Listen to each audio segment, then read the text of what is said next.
Good morning guys, welcome to my channel. Welcome to Iko TV diri sa lungsod sa Matalom. Amo ning update sa atong patalan diri sa atong lungsod. The Port of Matalom. Humana ang phase 2. Atong isuno guys ang phase 3 diri sa atong Port of Matalom. Welcome to my channel. Welcome to Matalom. Welcome to Iko TV. Okay, ang ito guys diri nga pollution sa kon. Okay guys, mano ni ang atong pantalan. Space to pa ni. Agmudunggo ani guys, padong pa ni sa Canigaw Island. Kato. Itong portion, itong island nga.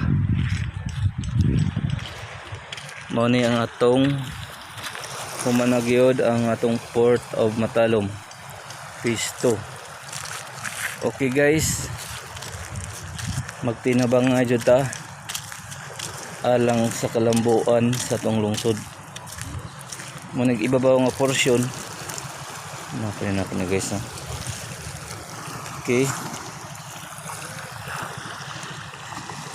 humana ang atong phase 2 sa Port of Matalom.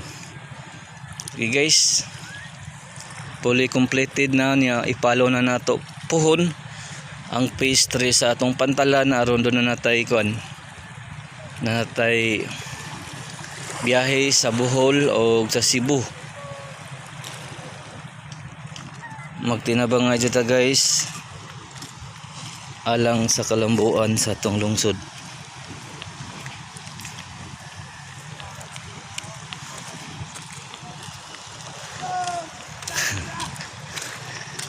Okay guys, muna na itong kuan. Muna na itong Port of Matalom. Managyod.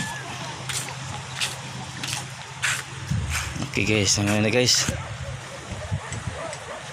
Welcome to Port of Matalom. Welcome to Iko TV and my channel. Good luck and happy Tuesday to all Matalonon.